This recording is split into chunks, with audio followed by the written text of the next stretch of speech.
السلام علیکم ورحمۃ اللہ۔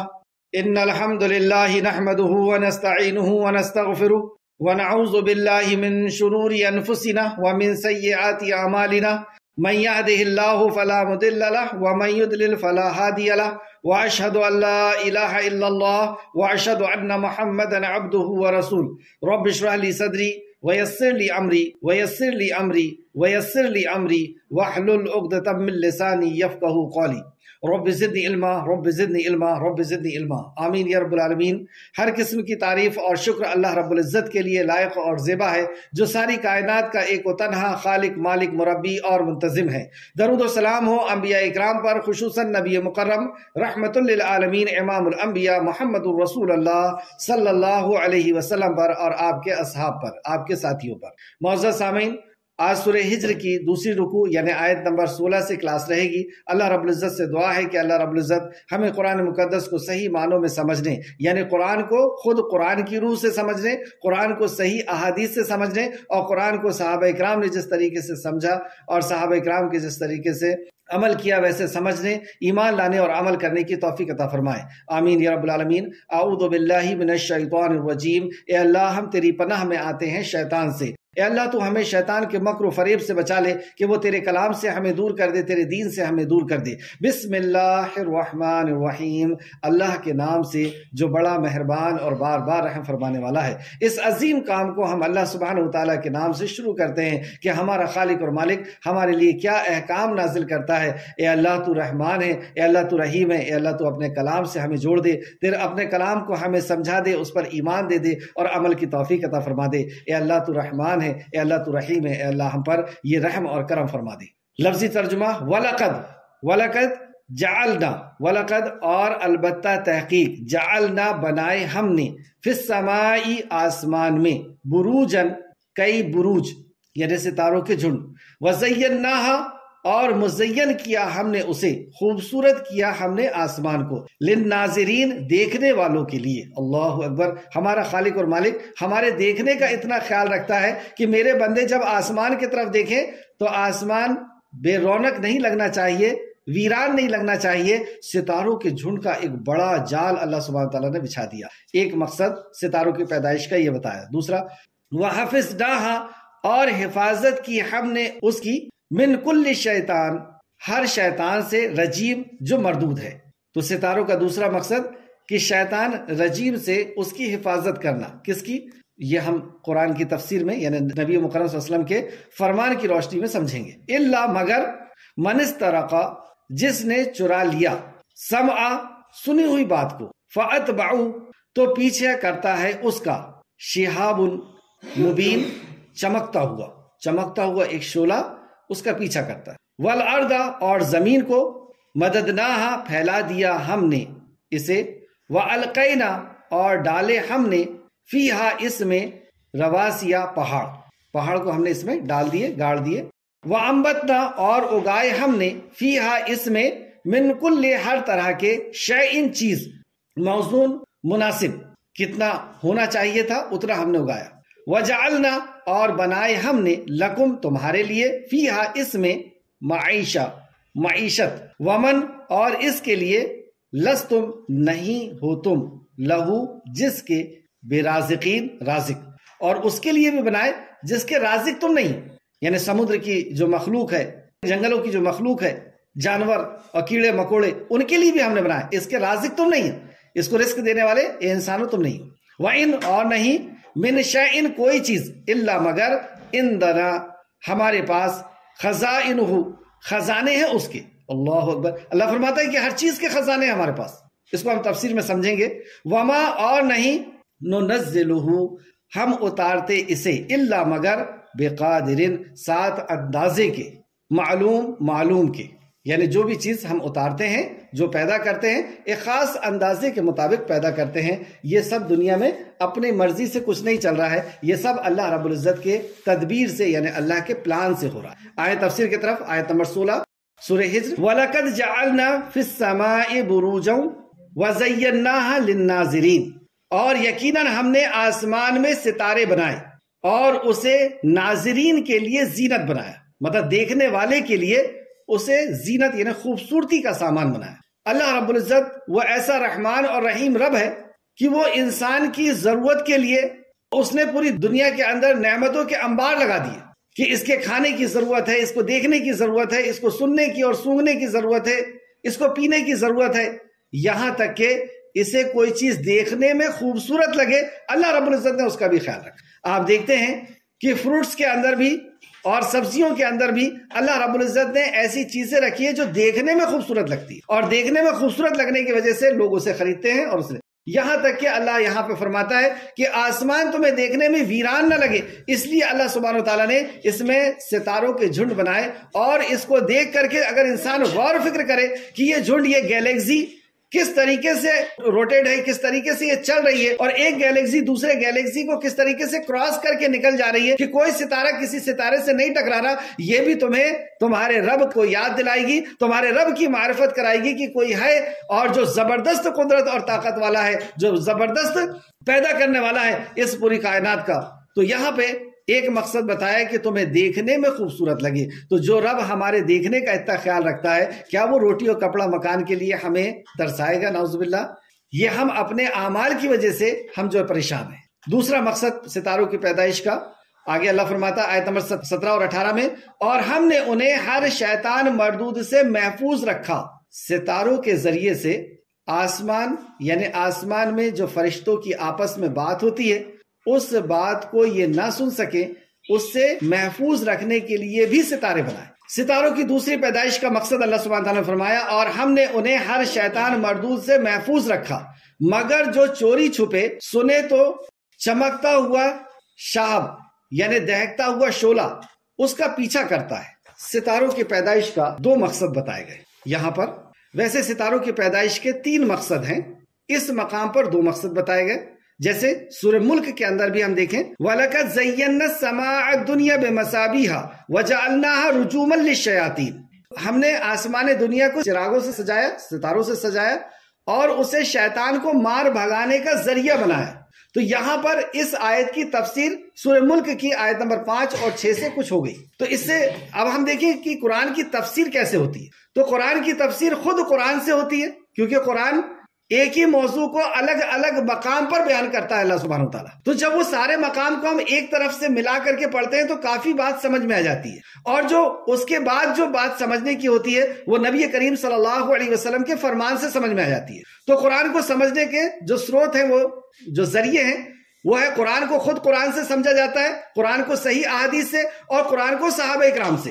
صحابہ نے نبی صلی اللہ علیہ وسلم سے سمجھا ہے تو صحابہ سے ہم پھر اس کو سمجھتے ہیں، اور مفسرین سے۔ تو تفسیر ابن کثیر اس کے حوالے سے یہاں پہ ہم دیکھتے ہیں کہ اس آیت میں جیسے کہ بتایا گیا، اور ہم نے انہیں ہر شیطان مردود سے محفوظ رکھا۔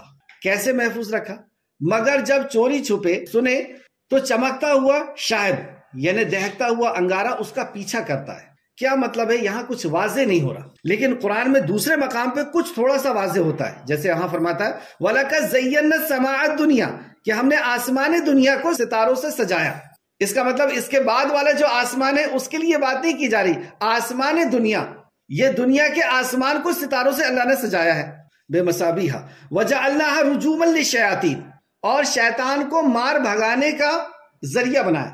تو پتہ یہ چلا کہ شیطان وہاں جاتا ہے، اس کو مار کر کے بھگایا جاتا ہے۔ تو یہ کیوں جاتا ہے، کیوں اس کو مار کر کے بھگایا جاتا ہے، یہ اب ہم حدیث سے سمجھیں گے کہ رسول اللہ صلی اللہ علیہ وسلم نے پھر اس کا خلاصہ کر۔ تو قرآن کو سمجھنے کے لیے بغیر حدیث کے ہم قرآن نہیں سمجھ سکتے، اور قرآن کو دوسرے مقام سے بھی جب ہم سمجھتے ہیں تو قرآن سمجھ میں آتا ہے۔ اب حدیث دیکھتے ہیں۔ صحیح بخاری میں قتادہ رضی اللہ عنہ کا قول ہے کہ اللہ تعالیٰ نے ان ستاروں کے 3 مقاصد کے لیے پیدا کیا ہے۔ آسمان کی زینت کے لیے، نمبر 1 آسمانی زینت کے لیے، یعنی خوبصورت نظر آنے کے لیے، شیطان کو مارنے اور بھگانے کے لیے، بحراور میں راہ معلوم کرنے کے لیے، یعنی جب سمندر کے اندر ہم جا رہے ہیں یا جنگلوں کے اندر ہم جا رہے ہیں تو راہ معلوم کرنے کے لیے بھی ستاروں کو اللہ نے بنایا ہے کہ اچھا یہ ستارہ اس طرف ہے، مطلب ہم اس ڈائریکشن میں چل رہے ہیں۔ اور ستاروں کے ذریعے سے، بعض ستاروں کے ذریعے سے وقت کا بھی پتہ چلتا ہے اور دشا کا بھی پتہ چلتا ہے، اور بعض ستاروں کی وجہ سے، روشنی کی وجہ سے ہم کو راستوں کا بھی پتہ چلتا ہے۔ تو ان کے بحراور میں راہ معلوم کرنے کے لیے جو شخص ان کے علاوہ کسی اور وجہ سے سمجھتا ہے تو اس نے غلطی کی اور ہر قسم کی بھلائی سے خود کو محروم کر دیا، اور اس نے اپنے امر کا یعنی عقیدہ رکھا جس کا اسے کچھ علم نہیں. اس نے اپنے امر میں وہ عقیدہ رکھا جس کا اسے کچھ علم نہیں. بخاری شریف باب فی نجوم. ستاروں کے تعلق سے قدیم زمانے سے لوگ اس کے ساتھ بھی شرک کر رہے ہیں. جیسے آپ دیکھتے ہیں کہ دنیا کی ہر مخلوق کے ساتھ لوگوں نے شرک کیا. گائے کا گوبر اور اس کے اندر جو کیڑا ہوتا ہے اس کے ساتھ. اسی طریقے سے ستاروں کو ابراہیم علیہ السلام کے دور میں لوگ ستاروں کے تعلق سے چاند سورج کے تعلق سے یہ سمجھتے تھے کہ دنیا کی جتنی بھی چیزیں ہیں یہ انہی ستاروں نے پیدا کی ہے، اور ستاروں کی خیالی تصویر بناتے ہیکل میں یعنی ان کے عبادت خانوں میں اسے لگاتے اور پھر اس کی عبادت. ایک طریقہ یہ تھا ان کا.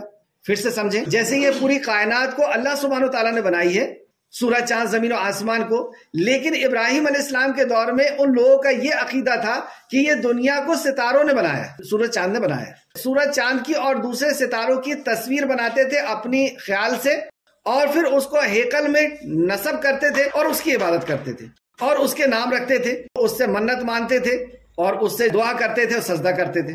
پھر کچھ لوگ ایسا بھی کرتے تھے کہ ستاروں کی روحیں تصور کرتے تھے کہ ستاروں کی روحیں ہیں اور یہ ستارے آتے ہیں کسی کے اوپر تو روحیں اترتی ہیں اور وہ ہم سے کلام کرتی ہیں. تو یہ ستارے ان کے اوپر اترتے تھے، ان کی روحیں اترتی تھیں اور ان سے کلام کرتی تھی. یہ ان کا عقیدہ تھا.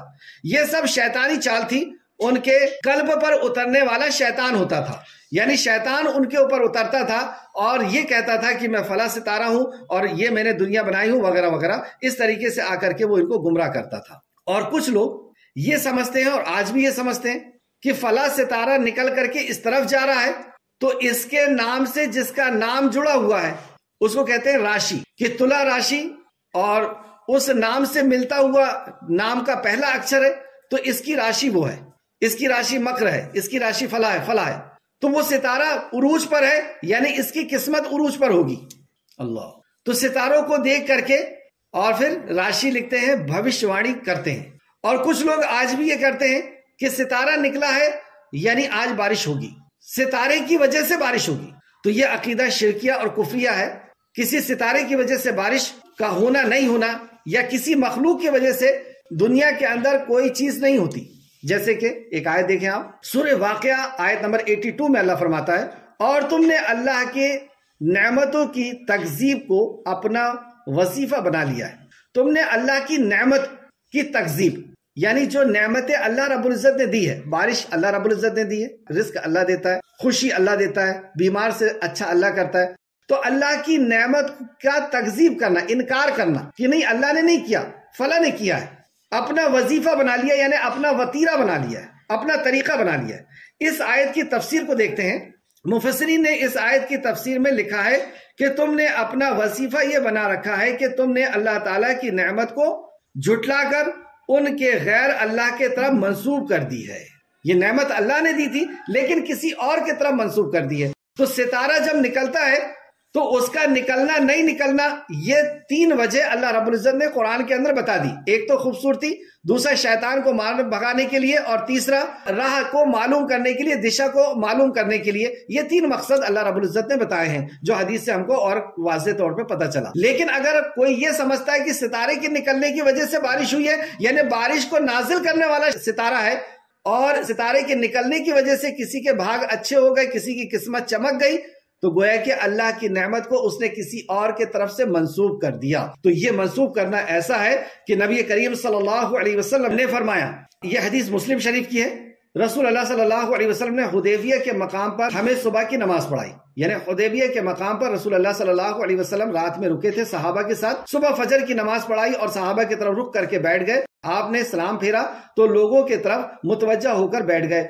جانتے ہو اللہ تعالیٰ نے کیا فرمایا؟ رسول اللہ فرماتے ہیں، جانتے ہو اللہ تعالیٰ نے کیا فرمایا؟ صحابہ کرام نے عرض کیا، اللہ تعالیٰ اور اس کا رسول ہی بہتر جانتے ہیں. آپ نے فرمایا، اللہ تعالیٰ فرماتا ہے کہ میرے بندوں میں سے بعض نے مجھ پر ایمان کی حالت میں صبح کی اور بعض نے کفر کی حالت میں صبح کی. ان میں سے جنہوں نے کہا کہ ہم پر اللہ تعالیٰ نے فضل اور اس کی رحمت سے بارش ہوئی ہے وہ مومن ہیں، اور جنہوں نے کہا کہ ہم پر یہ بارش ستارے کی وجہ سے ہوئی، میرے ساتھ اس نے کفر کیا اور ستارے پر اس نے ایمان لایا. اللہ. جس نے یہ کہا کہ اللہ نے بارش کو برسائی اپنے رحم و کرم سے، اس نے ایمان لایا، اور جس نے یہ کہا کہ ستارے کی وجہ سے بارش ہوئی ہے، ستارے نے بارش کو نازل کیا ہے، اس نے کفر کیا۔ یہ اللہ کے نبی صلی اللہ علیہ وسلم نے فرمایا، مسلم شریف حدیث نمبر 71۔ تو یہاں تک ہم نے دیکھا کہ ستاروں کے مقصد کیا ہے۔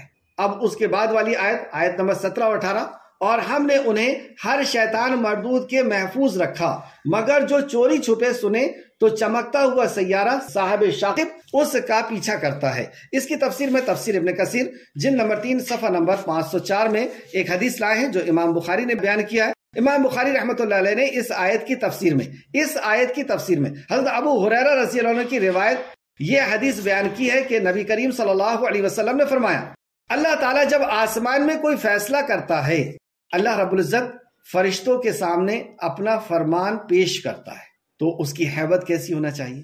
جب اہل علم اس قرآن کو، جو قرآن نازل رسول مکرم صلی اللہ علیہ وسلم کے قلب اطہر پر ہوا تھا، تو ماں عائشہ فرماتی ہیں کہ سخت جاڑے کے وقت رسول اللہ صلی اللہ علیہ وسلم کی کیفیت یہ ہوتی تھی کہ آپ کے ماتھے پر پسینہ آ جاتا تھا، اور جب وہ بیان جو اللہ کی طرف سے آپ کے اوپر ہوا ہے جب صحابہ کرام کو سناتے تو صحابہ کرام کے اندر بھی رقت طاری ہوتی۔ اور آج بھی آپ اہل علم کو دیکھیں گے جو قرآن کو سمجھتے ہیں اور قاری کے پیچھے قرآن کو سنتے ہیں تراویح کے اندر، تو قاری بھی زار و قطار روتے ہیں اور سننے والے بھی روتے ہیں۔ کیوں؟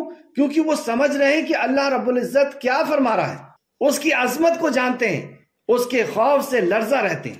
تو اللہ رب العزت جب براہ راست فرشتوں کو خطاب کرتا ہے تو رسول مکرم صلی اللہ علیہ وسلم فرماتے ہیں کہ فرشتے ادب اور احترام سے اللہ رب العزت کی بارگاہ میں آ کر کے جھکتے ہیں، اور ان کے جھکنے سے، ان کے پروں سے زمین کے اوپر یا جس چیز کے اوپر بھی وہ اترتے ہیں وہ ایسی آواز نکلتی ہے جیسے جنزیر کے جھنکار کی آواز نکلتی ہے، اور خاموشی سے آ کر کے وہ بیٹھ جاتے ہیں۔ یہاں تک بخاری شریف کی حدیث سے تھا، حدیث نمبر 4701۔ اس کے علاوہ دوسری جگہ سے جو ہمیں روایت ملتی ہے دوسری حدیثوں سے کہ وہ جب فرشتے آ کر کے وہاں پر بیٹھتے ہیں اور اللہ رب العزت جب کلام کرتا ہے تو فرشتوں کے اوپر ایسی رقت طاری ہوتی ہے، ایسی اللہ رب العزت کی عظمت، اللہ کا خوف کا یہ عالم ہوتا ہے ان کے اوپر کہ وہ فرشتے بعض بے ہوش ہو جاتے ہیں۔ جب اللہ رب العزت بیان فرما چکا ہوتا ہے تو فرشتے پھر پوچھتے ہیں، یعنی جبرائیل امین جبریل علیہ السلام سے پوچھتے ہیں جو فرشتوں کے سردار ہیں، کیا فرمایا اللہ سبحانہ تعالیٰ نے؟ تو جبرائیل علیہ السلام کہتے ہیں، تو فرشتے کہتے ہیں اللہ نے حق فرمایا اور وہ عالی رتبہ اور گرامی قدر ہے۔ یہ جبرائیل علیہ السلام انہیں بتاتے ہیں، اور پھر جبرائیل علیہ السلام انہیں خبر دیتے ہیں۔ اب یہ خبر لے کر کے وہ آسمان دنیا پر آتے ہیں۔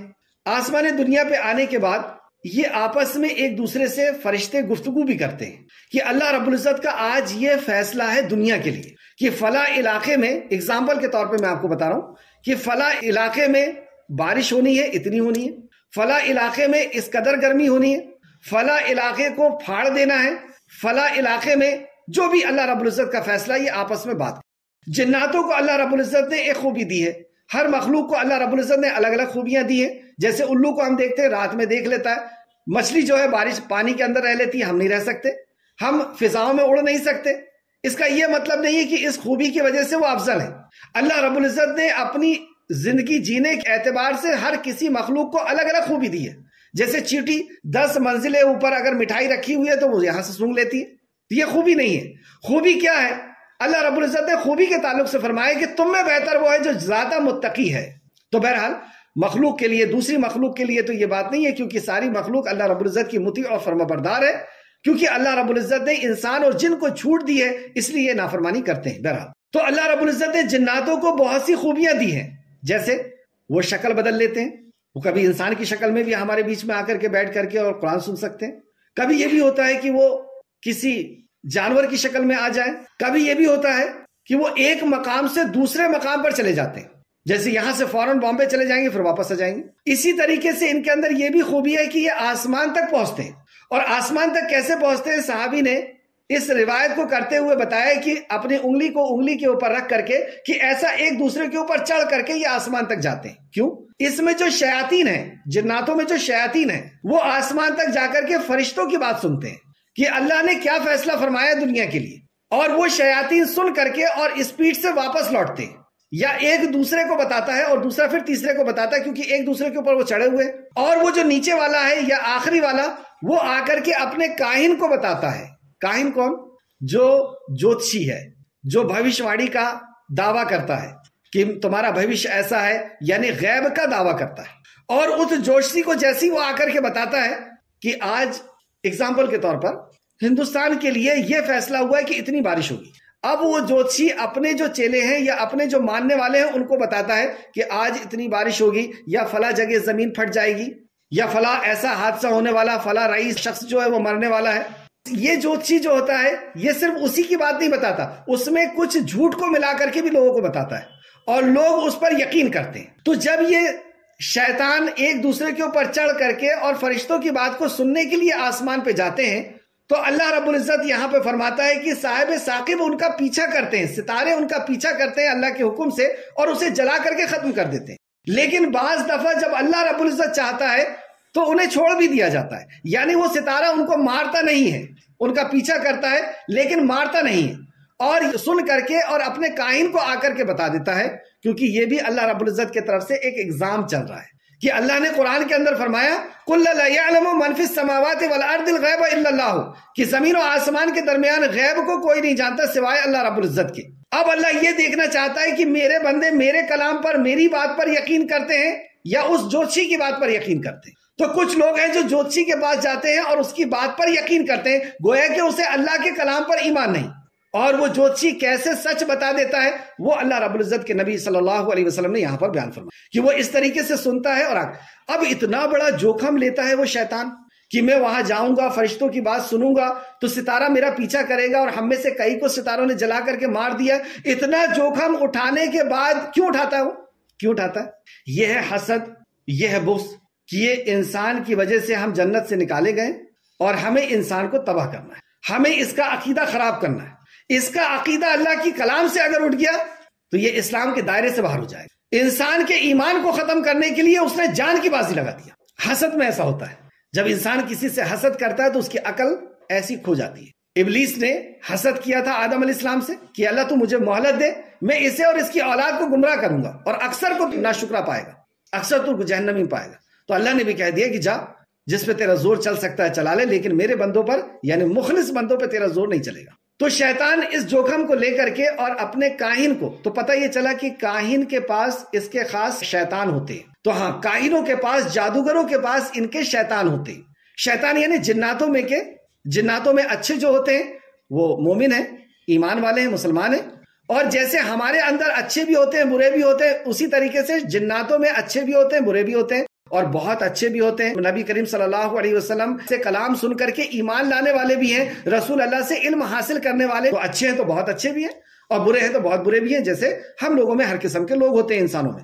جادوگر ہیں یا کاہن ہیں، یہ کفر اور شرک کر کے شیطان کو اپنے قبضے میں یا شیطان کے قبضے میں یہ چلے جاتے ہیں۔ یعنی شیطان یہ ٹیسٹ کرتا ہے کہ یہ اللہ کی کتنی بڑی بڑی نافرمانی کر سکتا ہے، اور جب وہ دیکھتا ہے کہ اس نے اتنا بڑا بڑا کفر کر لیا، جیسے قرآن کی بے ادبی کر رہا ہے، قرآن کے اوپر کھڑے ہو کر کے کچھ کر رہا ہے، اس کو گندی جگہ میں لے کر کے جا رہا ہے، اس کو گندی چیز سے لکھ رہا ہے، تو شیطان خوش ہو کر کے اس کو اپنے ساتھ میں لے کر کے اور یہ دونوں مل کر کے انسان کو گمراہ کرنے کا کام شروع کرتے ہیں۔ تو آپ دیکھیں گے کہ بعض جادوگر جب بیٹھتے ہیں تو وہ کچھ بھی ایسی خرق عادت چیز کرتے ہیں اور لوگ اس کو بابا سمجھ کر کے اور اس کی جو ہے پوجا شروع کر دیتے ہیں کہ انہوں نے ہاتھ ایسا کیا اور بامبے سے مٹھائی آ گئی تو یہ تو بہت بڑی کرامت ہے اور اللہ ان سے بہت راضی ہے۔ اب کیا ہوتا ہے کہ ہر انسان کے ساتھ اللہ رب العزت نے ایک شیطان لگایا ہے، ٹھیک ہے، اور وہ اس پوری زندگی اس کے ساتھ رہتا ہے۔ اب شیطان نے یعنی جو جادوگر ہے یا کاہن ہے، اس کے ساتھ بھی اس کا اپنا شیطان ہے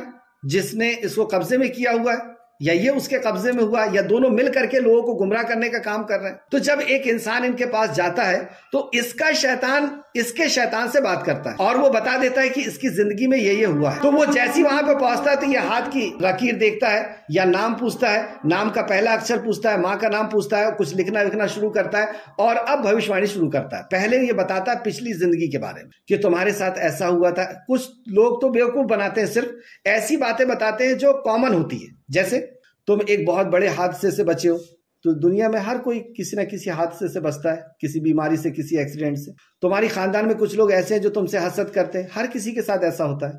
تو ایسی کچھ کامن باتیں کرتے ہیں. اور کچھ لوگوں کے پاس جب واقعی شیطان ہوتا ہے تو وہ اس کے شیطان سے بات کر کے بتاتا ہے کہ تمہارے گھر میں اتنے دروازے ہیں، تمہارے بچے اتنے ہیں، اور تمہارے بچے اتنے فرما بردار ہیں، اتنے نافرمان ہیں، اور تمہارے ساتھ فلاں جگہ یہ حادثہ ہوا تھا، فلاں ہوا تھا، فلاں ہوا تھا، فلاں. اب لوگ کو یہ لگتا ہے کہ اس نے میری پچھلی زندگی کیسے بتا دیا، یہ زندگی کے بارے میں تو صرف میں جانتا ہوں، ان حادثات کے بارے میں تو میں جانتا ہوں، تو یہاں تک تو کوئی پرابلم نہیں تھی.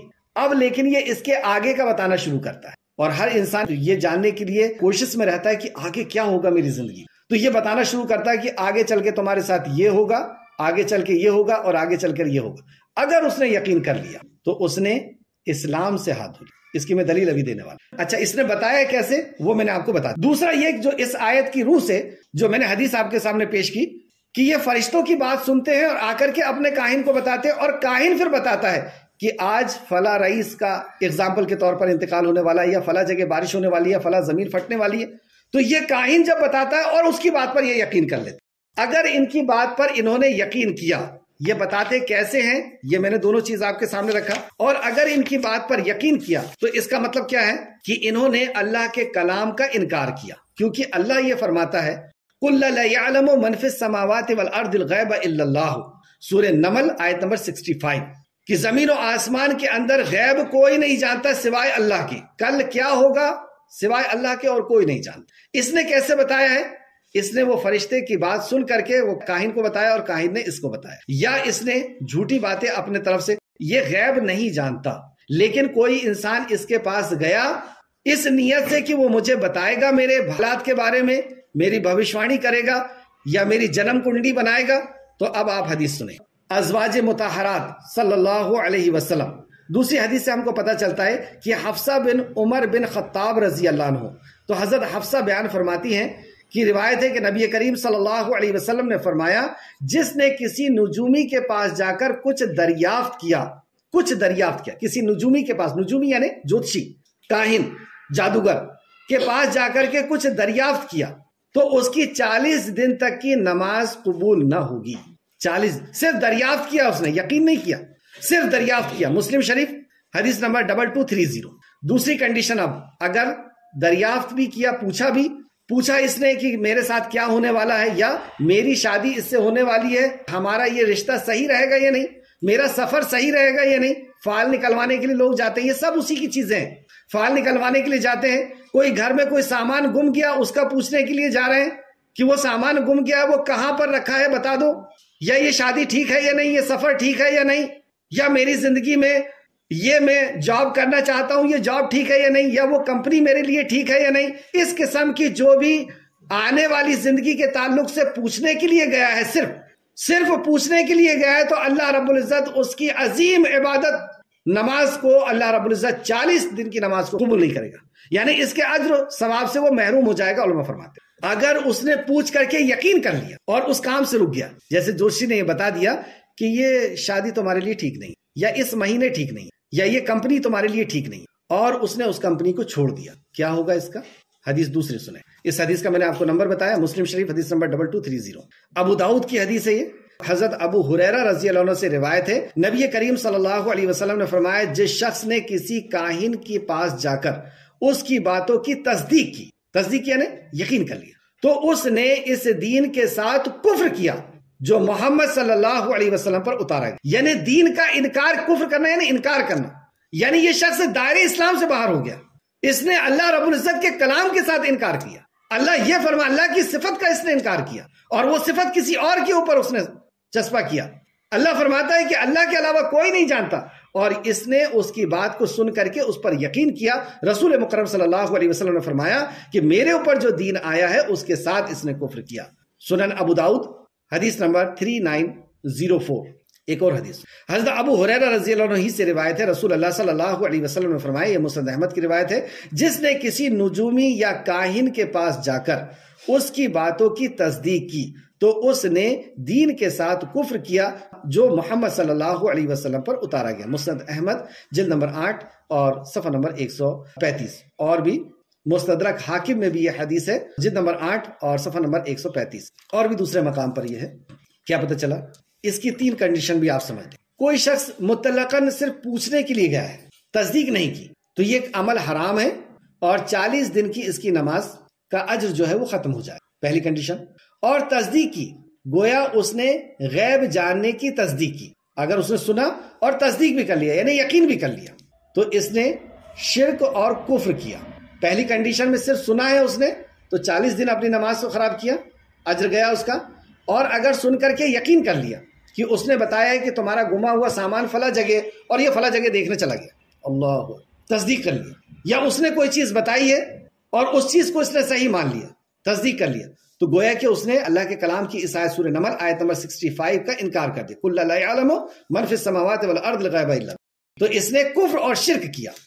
یہ توبہ کرے اور پھر سے کلمہ پڑھ کر کے دائرے اسلام پر آ جائے۔ اگر کوئی شخص صرف ٹیسٹ کرنے کے لیے گیا ہے، یعنی اس لیے گیا ہے کہ اس کی حقیقت، اس کاہن کی حقیقت میں لوگوں کو بتاؤں گا کہ یہ اس کو کچھ معلوم ہے نہیں، غیب یہ جانتا نہیں ہے، جیسے کہ میں ایسا کروں کہ اپنے پیسے ایک لاکر سے نکال کر کے دوسرے لاکر میں رکھ لوں اور کچھ اس کاہن کے ماننے والوں کو اس کاہن کے پاس لے کر کے جاؤں اور ان کے سامنے اس کاہن سے پوچھوں کہ میرے پیسے گم گئے ہیں، کہاں ہیں وہ، اور وہ کاہن یہ بتائے کہ تمہارے خاندان میں ایک موٹی سی خاتون ہے، سانولا سا کلر ہے، اس نے لے کر گئی۔ ایسا کیوں کہے گا؟ یہ لوگوں کو لڑوانے کے لیے، شیطان یہی چاہتا ہے کہ ان کا اتحاد و اتفاق ختم ہو، ان کے خاندان کے اندر پھوٹ پڑ جائے، اور دوسرا یہ کہ اس کی بات کا یقین کر لے، تو یقین کر لیا تو کفر بھی ہو گیا اور آپس میں خاندان ٹوٹ بھی گئی۔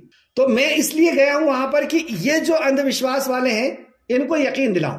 تو میں نے اس کاہن کی بات کو سنا کہ وہ یہ کہتا ہے اور پھر میں یہ کہوں کہ کتنا بڑا جھوٹے ہو تم، میں نے خود اس پیسے کو نکال کر کے اس لاکر سے اس لاکر میں رکھا ہے، کوئی چوری ووری نہیں ہوئے، تم جھوٹ بولتے ہو اور لوگوں کے ایمان کو خراب کر رہے ہو۔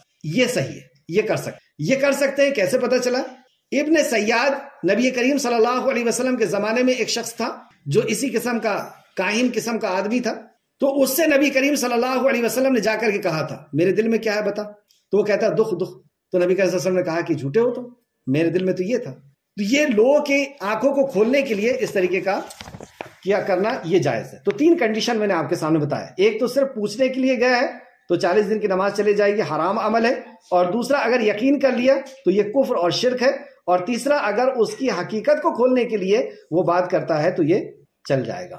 آیت نمبر 19 16 اور 17 کو پھر سے دیکھیں۔ اور ہم نے انہیں ہر شیطان مردود سے محفوظ رکھا، مگر جو چوری چھپے سنے تو چمکتا ہوا سیارہ یعنی شاہب ثاقب اس کا پیچھا کرتا ہے۔ یہاں تک یہ بات ختم ہوئی۔ آیت نمبر 19 اور ہم نے زمین پھیلا دی اور اس میں پہاڑ ڈال دیے۔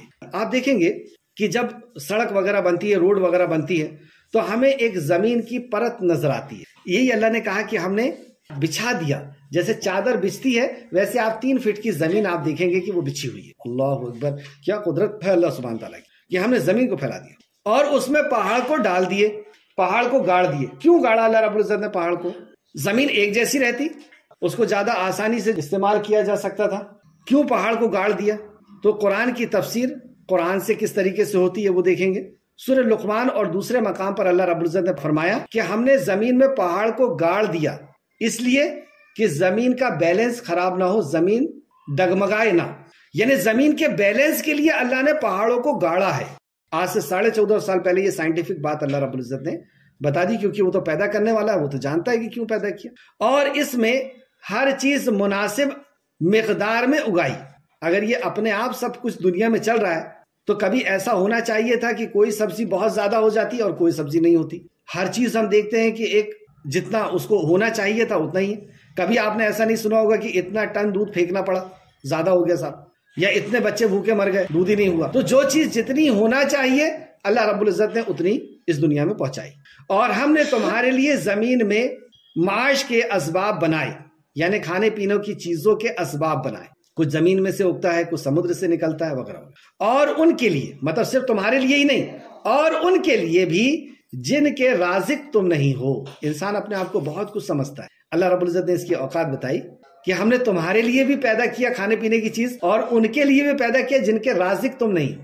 مطلب ان مخلوق کو ہم پالتے ہیں، یہ جو سمندر کے اندر ہے اور جو جنگلوں کے اندر ہے ہم پالنے والے ہیں، اور جو کیڑے مکوڑے ہیں اور جو پرندے ہیں ان کے لیے بھی ہم نے دنیا میں چیزیں کو پیدا کی، اور کتنی پیدا کی اللہ سبحانہ تعالیٰ نے۔ آپ دیکھیں جب سے دنیا بنی ہے، جب سے مخلوق پیدا ہو رہی ہے، اور اللہ رب العزت ان کو کھلا پلا رہا ہے، یعنی اس کا خزانہ کتنا ہے کہ ابھی تک کچھ ختم نہیں ہوا، کچھ کم نہیں ہوا، کوئی سبزی کوئی فروٹ اور کوئی کھانے پینے کی چیز کچھ بھی کم نہیں.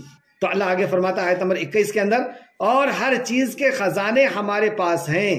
ہر چیز کے خزانے ہیں اللہ رب العزت کے پاس، اور اس کے خزانے میں کوئی کمی نہیں. جیسے آپ دیکھیں، انسان پیدا ہوا، بن رہا ہے، چل رہا ہے، دنیا میں آ رہا ہے، اس کے چہرے کبھی کسی دوسرے کے چہرے سے نہیں ملتے. تو چہرے کا کتنا بڑا خزانہ ہوگا اللہ کے پاس. ساؤنڈ نہیں ملتا کسی کا، چہرہ اور ساؤنڈ تو بہت دور کی بات ہے، فنگر پرنٹ نہیں ملتا، آئرس نہیں ملتی، کسی کا ڈی این اے نہیں ملتا. صرف ڈی این اے سے یہ پتا چلتا ہے یہ اس کا باپ ہے اور یہ اس کا بیٹا ہے، لیکن ڈی این اے ہوتے تو سب کے الگ الگ. تو کتنا خزانہ ہے اللہ رب العزت کے پاس.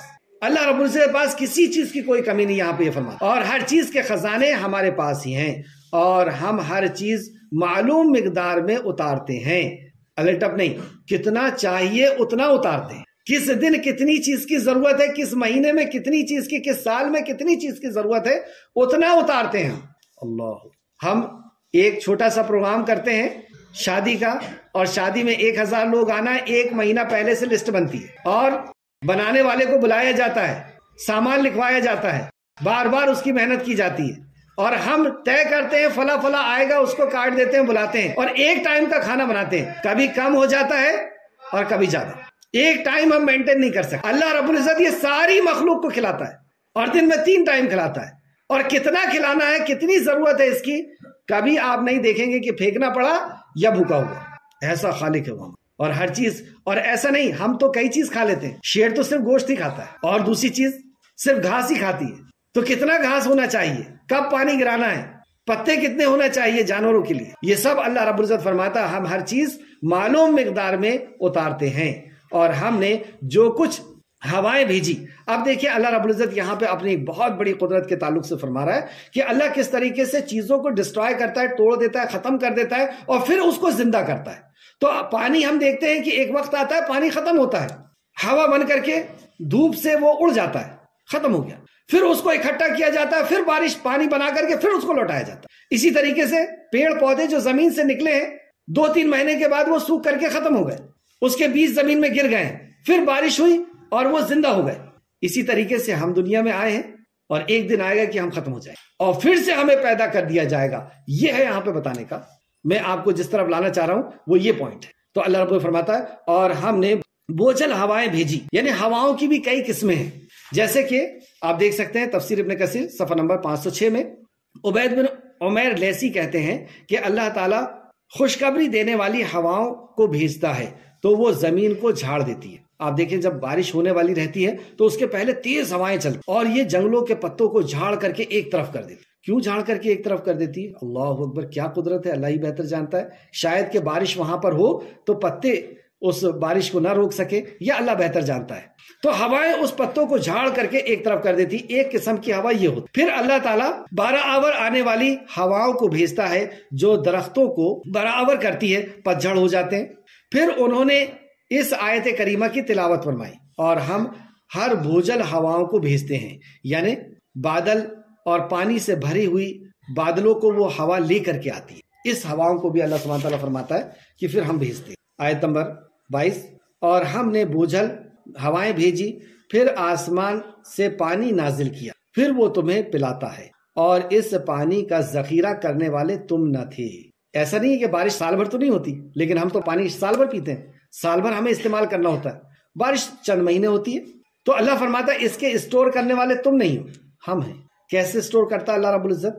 اس کو کبھی بارش کو برف بنا کر کے اسٹور کرتا ہے، پھر وہ برف کے اوپر تیز دھوپ پہنچاتا ہے، اور پھر وہ برف پگھل کر کے اور ندی اور نالے بن کر کے اور دوسرے مقام پر پہنچتا. کبھی نہریں بنا کر کے اللہ رب العزت پانی کو اسٹور کرتا ہے، نہریں چلتے رہتی ہیں، پانی نیچے نہیں جاتا. کبھی نیچے میں نہریں چلتی ہیں، زمین کے نیچے میں، جس کو ہم بور کر کے پانی نکالتے ہیں. کبھی اور پتلی نہریں چلتی ہیں جس کو ہم پائپ لائن کہہ سکتے ہیں، اور جب ہم کنواں کھودتے ہیں تو کئی جھیر نکل جاتی ہے. کبھی پہاڑ پر اللہ رب العزت پانی کو اسٹور کرتا ہے تو پہاڑ کے نیچے سے جھیر نکل جاتی ہے. اس طریقے سے بارش چند مہینے ہوتی ہے، لیکن 12 مہینے اور پورے 365 دن ہمیں پانی ملتا رہتا ہے. یہ فرمایا اللہ نے، اور اس پانی کا ذخیرہ کرنے والے یعنی اسٹور کرنے والے تم نہیں ہو، ہم ہیں. جیسے سورہ ملک میں فرمایا تمہارا پانی صبح ہوتے ہی سوکھ جائے تو وہ کون ہے جو تم کو پانی لا کر کے دے گا؟ صبح اگر ہم دیکھیں کہ ہمارے بور میں پانی سوکھ گیا، نیچے چلا گیا، کہاں سے لا سکتے؟ پانی کا پانی سوکھ گیا، کہاں سے لا سکتے؟ اور بلا شبہ آگے آیت نمبر 23، اور بلا شبہ ہم ہی زندگی اور موت دیتے ہیں۔ یہ ہے مقصد، یہ بڑی بڑی نشانیاں بتا کر کے اللہ بتا رہا ہے کہ تم یہ کیوں نہیں یقین کرتے کہ تمہیں مرنے کے بعد اللہ رب العزت زندہ کر سکتے؟ جس طریقے سے ان پودوں کو اللہ رب العزت مرنے کے بعد زندہ کرتا ہے، اس پانی کو ختم کرنے کے بعد اللہ رب العزت واپس لا سکتا ہے، اس مرے ہوئے دانے کو اللہ رب العزت زندگی دے سکتا ہے، تو تمہیں کیوں نہیں دیتا؟ اور بلا شبہ ہم ہی زندگی اور موت دیتے ہیں، اور بے شک ہم ہی سب کے وارث ہیں، اور یقیناً ہمیں ان کا علم ہے جو تم میں سے پہلے گزر چکے۔ تم مر کر کے جو ڈسٹرائے ہوئے ہو، تمہارا ایک ایک